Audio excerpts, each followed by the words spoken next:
Wrong. Okay, so the little peasant. There was a certain village where no one lived but really rich peasants. Already. How can you be a rich peasant? How is that? The definition of peasant is, like a poor person. You can't be a peasant and be rich. It's not possible. It's... fuck. But you know what? For the sake of the Brothers Grimm, we're just going to pretend that, there are rich peasants everywhere. I'm the richest goddamn poor person ever. I have like a whopping $500 in my bank account, maybe. Probably not even that much. So here we go. There was a certain village where no one lived but really rich peasants. I mean, they were fucking loaded. And just one poor one. A lot of rich peasants and a poor peasant. Just one poor peasant. The other peasants, they had their mansions, their fucking Lamborghinis and shit, but there was a poor one. And they called the poor one the little peasant. He not even so much had as a cow, and still less money to buy one. And yet he and his wife did so wish to have one. That's sad.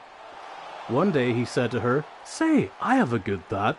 There's our friend the carpenter. He shall make us a wooden calf and paint it brown so that it looks like any other. And in time it will certainly get big and be a real cow." That's not how it works, peasant. The woman also liked the idea, and their friend the carpenter cut and planted... Wait, he plants a calf. He buries it in the ground and plants it like a fucking flower. That's how cows are born. God damn. I picked a real winner here. Oh, so the fight's over. We'll do a rematch. I'll restart the story and try not to laugh, because it's fucking ridiculous. Then we'll just restart, okay? There we go. Easy enough. McGregor won that one. We're going to do best 2 out of 3, okay? Lucky. Just listen to my goddamn story. That's the reason why I clicked on this. Did you really click on it to watch UFC 2? Because if you did, you are in for such a disappointment. Although, I mean, these matches might be entertaining to watch while, listening to me. I don't fucking know. They could be the greatest fucking matches ever. I'm not playing them, so they're probably really good. I'm terrible at this game. Any whore. Okay, restarting. Just fresh start here. The little peasant. There was a certain village where no one lived but a really rich peasants, and just one poor one, whom they all called the little peasant. He had not even so much as a cow, and still less money to buy one, and yet he and his wife did so wish to have one. One day he said to her, "Say, I have a good thought. There's our friend the carpenter. He shall make us a wooden calf and paint it brown so that it looks like any other, and then in time it will certainly get big and be a cow." The woman also liked the idea, and their friend the carpenter cut and planed the calf. Sorry, so painted it. Okay. I thought that they put it in the ground and watered it and shit. Or rather, he cut it, varnished, whatever. And then he painted it as it ought to be, and made it with its head hanging down as if it were eating. Next morning, when the cows were being driven out, the little peasant called the cowherd, the herd of the cattle, like a shepherd but with cows, and said, "Look, I have a little calf there, but it's still small and has to be carried." The cowherd said, "All right," and took it in his arms and carried it to... How dumb do you have to be to pick up a fucking wooden prop as if it were a real fucking cow and be like, "Yeah, sure, I'll bring your cow to town. No worries, it'll be fine." God.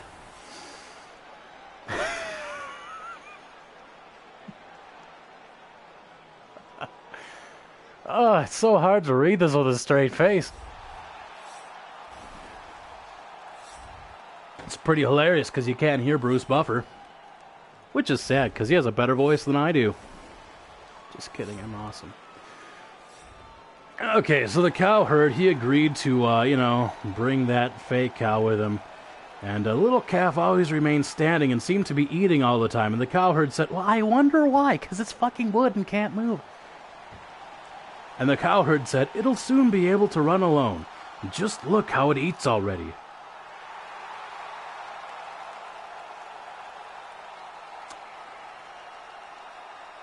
At night, when he was going to drive the herd home again, he said to the calf, "If you can stand there and eat your fill, you can also go on your 4 legs.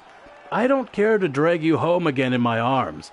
But the little peasant stood at his door and waited for his little calf, and when the cowherd drove the cows through the village and the calf was missing, he inquired, "It's not a calf, it's wood, okay? It's painted wood in the shape of a calf. God, even the best fucking carpenter couldn't make it look perfectly lifelike, okay? And the fact that it doesn't feel like there's fur on it, and it just stays there, it's kind of a dead giveaway that it's not a real fucking calf." But anyway, the little peasant stood at his door and waited for his little calf, and when the cowherd drove the cows through the village and the calf was missing, he inquired where it was. The cowherd answered, "It is still standing out there eating. It would not stop and come with us." But the little peasant said, "Oh, but I must have my beast back again." Then they went back to the meadow together, but someone had stolen the calf and it was gone. It has so much value. The cowherd said, It must have run away." Yeah, that's probably what happened. Exactly. That would be my first guess, that the fucking wooden calf ran the fuck away. The peasant, however, said, "Don't tell me that," and brought the cowherd before the mayor, who for his carelessness condemned him to give the peasant the cow for the calf which had run away. Okay, so the peasant's actually kind of smart, the poor one. The cowherd's a fucking retard. Alright, got it. And now the little peasant and his wife had the cow for which they had so long wished, and they were heartily glad, and they had no food for it, and could give it nothing to eat, so it soon had to be killed. It's a goddamn piece of... Oh, wait, no, that's right. Okay, that's right. So the wooden calf was missing. They got the real calf, so they killed the real calf. Got it. Moving on. They salted the flesh, and the peasant went into town and wanted to sell the skin there so that he might buy a new calf with the proceeds. On the way, he passed by a mill, and there sat a raven with broken wings, and out of pity he took him and wrapped him in the skin. As, however, the weather grew so bad, and there was a storm of rain and wind, he could go no farther, and turned back to the mill and begged for shelter. The miller's wife was alone in the house, and said to the peasant, "Lay yourself on the straw there," and gave him a slice of bread with cheese on it. The peasant ate it and lay down with his skin beside him, and the woman thought, "He is tired and has gone to sleep." In the meantime came the parson. The miller's wife received him well and said, "My husband is out, so we will have a feast." The peasant listened, and when he heard about the feasting, he was vexed that he had been forced to make do with a slice of bread with cheese on it. Then the woman served up 4 different things: roast meat, salad, cakes, and wine. Just as they were about to sit down and eat, there was a knocking outside. The woman said, "Oh heavens, it is my husband." She quickly hid the roast meat inside the tiled stove, the wine under the pillow, the salad on the bed, the cakes underneath the bed, and the parson in the cupboard in the entrance. Then she opened the door for her husband and said, "Thank heaven you're back again. There's such a storm. It looks as if the world were coming to an end." The miller saw the peasant lying on the straw and asked, "What is that fellow doing there?" "Ah," said the wife, "I was just cheating on you." Just kidding, she didn't say that. "Ah," said the wife, "the poor knave came in the storm and the rain and begged for shelter, so I gave him a bit of bread and cheese and showed him where the straw was." The man said, "I have no objection, but be quick and get me something to eat." The woman said, "But I have nothing but bread and cheese." That lying bitch! She's got a full four-course fucking meal in her fucking bedroom while that one asshole is sleeping. What a bitch! Fucking get a divorce there, peasant. Jesus Christ! "I am contented with anything," replied the husband. He's the real MVP. He continued, "So far as I am concerned, bread and cheese will do," and looked at the peasant and said, "Come and eat some more with me." The peasant did not require to be invited twice, but got up and ate. After this, the miller saw the skin in which the raven was wrapped lying on the ground and asked, "What have you there?" The peasant answered, "I have a soothsayer inside of it." "Can he foretell anything to me?" said the miller. "Fucking probably." "Why not?" answered the peasant, which is basically the old-fashioned way of saying fucking probably. The peasant continued, "But only he says 4 things, and the 5th he keeps to himself." He's a mysterious raven like that. The miller was curious and said, "Let him foretell something for once." Then the peasant pinched the raven's head so that he croaked and made a noise like "Kurr, kurr." The miller said, "What did he say?" The peasant answered, "In the first place, he says that there is some wine hidden under the pillow." "Fucking busted!" "Bless me!" cried the miller, and went there and found the wine. "Now go on," said he. The peasant made the raven croak again, and said, "In the second place, he says there is some roast meat in the tiled stove." "Upon my word!" cried the miller, and went there and found the roast meat. The peasant made the raven prophesy once more, and said, "Thirdly, he says there is some salad on the bed." "That would be a fine thing!" cried the miller, and went there and found the salad. At last the peasant pinched the raven once more till he croaked, and said, "Fourthly, he says that there's some cakes under the bed." "Okay," cried the miller, and looked there, and sure enough, there's some fucking cakes. Yeah, damn. And now the two sat down the table together, but the miller's wife was frightened to death and went to bed and took all the keys with her. The miller would have much liked to know the 5th, but the peasant said, "First, we will quickly eat 4 things, for the 5th is something bad." Bum, bum, bum. The miller said, "Oh, wait, wrong paragraph, I must go back."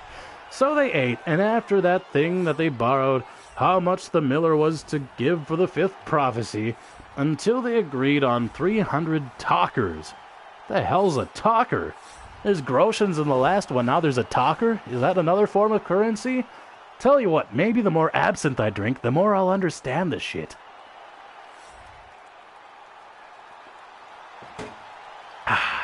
No viewers, huh? Well, I knew it would appeal to a broad range of audiences.